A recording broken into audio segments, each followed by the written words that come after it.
मेरा ये सवाल है कि जिस तरह से गांधी साहब अहादीस को मानते हैं और जिस तरह से कन्वेंशन उलमा मानते हैं, क्योंकि कन्वेंशनल उलमा उन पे इल्ज़ाम लगाते हैं कि आप अहादीस को नहीं मानते, तो इन दोनों तरीकों में मानने से क्या फ़र्क है, और जो गांधी साहब का अहादीस पे स्टांस है उसके पीछे उनकी क्या बेसिस है, ये ज़रा आप काइंडली एक्सप्लेन कर दें मुझे। जी, गांधी साहब का नुक्ता नज़र उन्होंने अपनी किताब मीज़ान में भी बयान किया है। इसके साथ साथ इल्मुन नबी उनकी हदीस पे किताब है, उसके मुकदमे में भी बयान किया है। और इसके साथ साथ बहुत तफसील से 23 एतराज़ात की सीरीज़ में हदीस क्या है कि ज़ेर उन्वान 35 के करीब नशिस्तें हैं जहाँ पर वो ज़ेर बहस लाए हैं इख्तलाफात को भी, अपने नुक्ता नज़र को भी, और वो अमली और इतलाक़ी मामलात जो ज़िम्न में पेश किए जाते हैं। अगर आप तफसील से उनकी राय को जानना चाहते हैं इस्तदलाल के इसी चेन ऑफ आर्गूमेंट में रख के, तो मेरी दरख्वास्त होगी कि उसको देखें। खुलासा फिर में चूँकि मुख्तसर सवाल जवाब की नशिस्त है तो मैं एक बहुत ही मुख्तसर सा खुलासा बयान कर देता हूँ। गांधी साहब हदीस को ज़माने रिसालत की तारीख़ के ज़िमन में मानते हुए ये बयान करते हैं कि इसके अंदर रिसालत महमद सल्लल्लाहु अलैहि वसल्लम के इल्म व अमल की रिवायत इंसानों ने नकल की है। इल्म व अमल की रिवायत से मुराद ये है कि रिसालत महमद सल्लल्लाहु अलैहि वसल्लम दीन के सबसे बड़े आलिम हैं, तो दीन पर अमल दरामद भी करेंगे, दीन की तफ़हीम व तबीन भी करेंगे, नई मुमासिल सूरत हाल में दीन की हिदायत का इतलाक़ भी करेंगे। इसी तरीके से दीनी हिदायत को सामने रखकर इज्तिहादात भी करेंगे। तो जो ज़ख़ीरा हदीस है वो रिसालत महमद सल्लल्लाहु अलैहि वसल्लम के इल्म व अमल की रिवायत है, आपकी सीरत व सवाने है, आपकी उसवा हसना है, आपकी तफ़हीम व तबीन है, आपकी शरह व वज़ाहत है, और इसी तरीके से आपके इज्तिहादात पर मबनी है। तो दीन की वो हिदायत जो हदीस के अंदर इस तरह से नकल हुई है, यानी होती वहाँ दीन ही की हिदायत है। हदीस में जब रिसालत महमद सल्लल्लाहु अलैहि वसल्लम दीन की किसी चीज़ की शरह कर रहे होते हैं, वजाहत कर रहे होते हैं, उसकी कोई फ़रा बता रहे होते हैं, किसी क्लॉडरी के ऊपर उसकी उसूली हिदायत का इतलाक़ कर रहे होते हैं, कोई अक़ली और लिसानी मुज़मरात हैं कुरान मजीद ये दीन की हिदायत के, उसको खोल रहे होते हैं, तो वो दीन ही की शरह वजाहत होती है। लिहाजा जिस वक्त किसी मुसलमान का उस शरह वजाहत की तारीख़ी हैसियत पर इत्मीनान हो जाए, इससे क्या मुराद है? इससे मुराद ये कि कुरान मजीद में इत्मीनान हासिल करने की ज़रूरत नहीं है, वो इजमा और तवातुर से मुंतकिल हो चुका है।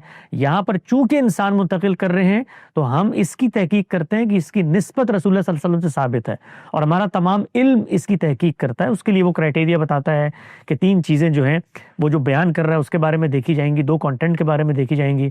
मसलन जो बयान कर रहा है उसकी दयानत का क्या हाल है, जो बयान कर रहा है उसके हाफ़ज़े का क्या हाल है, जो बयान कर रहा है उसकी सिलसिला सनद में क्या इत्तिसाल है, जिससे सुन के बयान कर रहा है आखिर में उनकी मुलाकात साबित है भी या नहीं है। 2 चीज़ें कंटेंट के बारे में देखी जाती हैं कि वो चीज़ कुरान सुन्नत के ख़िलाफ़ ना हो, वो चीज़ अक़ल के मुसल्लमात के ख़िलाफ़ ना हो। तो इत्मीनान जब हो जाए कि अल्लाह के पैगम्बर ने ग़ालिबन ये बात कही होगी, और ज़न्नी इत्मीनान होता है इस तरह के मामलात में, तो फिर गांधी साहब का नुक्ता नज़र ये है कि अल्लाह के पैगम्बर के दीन के मामलात में जो फ़ैसले हम तक पहुँचे हैं इस ज़ख़ीरा रिवायत में, वो वाजिबुल इत्तिबा हैं। ईमान तो हम कुरान मजीद पर लाते हैं तो वो उन्हीं की शरह वज़ाहत है, तो उन पर अमल दरामद नागुज़ीर हो जाता है। और ख़ुद कुरान मजीद ने ये फ़ैसला कर दिया है कि पैगम्बर जब किसी बाब में कोई हुक्म सादिर कर दें, कोई फ़ैसला कर दें, तो तुम पर मानना लाजिम है।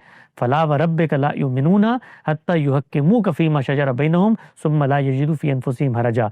जब पैगम्बर को फ़ैसला कर दें तो अल्लाह ताला कहते हैं खुदा की कसम तुम मोमिन नहीं हो सकते कि उस फ़ैसले को तस्लीम ना करो। चुनाचे इस पस मंज़र में कुरान मजीद की रोशनी में जो रिवायात आती हैं, उन रिवायात को शरह वज़ाहत तफ़हीम व तबीन के ज़िमन में हम बहैसियत मुसलमान कबूल करते हैं, उन पर अमल को वाजिब समझते हैं, उसकी हुज्जियत हम सब पर कायम हो जाती है। इसी वजह से गांधी साहब हदीस को अपनी किताबों में जगह देते हैं। हदीस पर उन्होंने पूरी ज़िंदगी काम किया है और दुनिया को ये बताया है कि ये बहुत कीमती ज़ख़ीरा है, इसके अंदर दीन की शरह वज़ाहत नकल हुई है।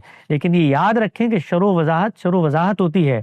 शरह वज़ाहत किसी असल हिदायत की तनसीख, तरमीम, तग़य्युर, तब्दीली इसका बायस नहीं बन सकती। चुनाचे हदीस के अंदर जो बात बयान होगी वो कुरान पर मबनी होनी चाहिए। चुनाचे कुरान की रोशनी में हदीस को पढ़ना चाहिए, समझना चाहिए, ना कि हदीस की रोशनी में कुरान मजीद के अंदर आप तरमीम कर दें, तग़य्युर कर दें, नस्ख़ कर दें। तो ये जो बहसें की जाती हैं उसको बड़ी तफसील से उन्होंने बताया है बयान की बहस में कि जो कुछ ज़ख़ीरा हदीस में आया है वो कुरान ही की शरह वज़ाहत है। और फिर उलमा इकराम जो ऐसी चीज़ें पेश करते हैं जो बज़ाहिर मुतसादिम नज़र आती हैं, तो उसको भी उन्होंने असल जगह पर रख के बताया कि ये मुतसादिम नहीं है, ये कोई नस्ख़ नहीं कर रही, कोई तरमीम, तबद्दुल, तग़य्युर, इजाफ़ा नहीं कर रही, बल्कि ये असल हिदायत की शरह वज़ाहत कर रही है। आप लोग असल हिदायत को नहीं समझ सके, आप असल हिदायत को सही समझेंगे तो ये इसके अक़ली लिसानी मुज़मरात हैं जो रिवायत में आते हैं। तो खुलासा क्या है? रिवायत काबिल हुज्जत है इत्मीनान के बाद कुरान की रोशनी में।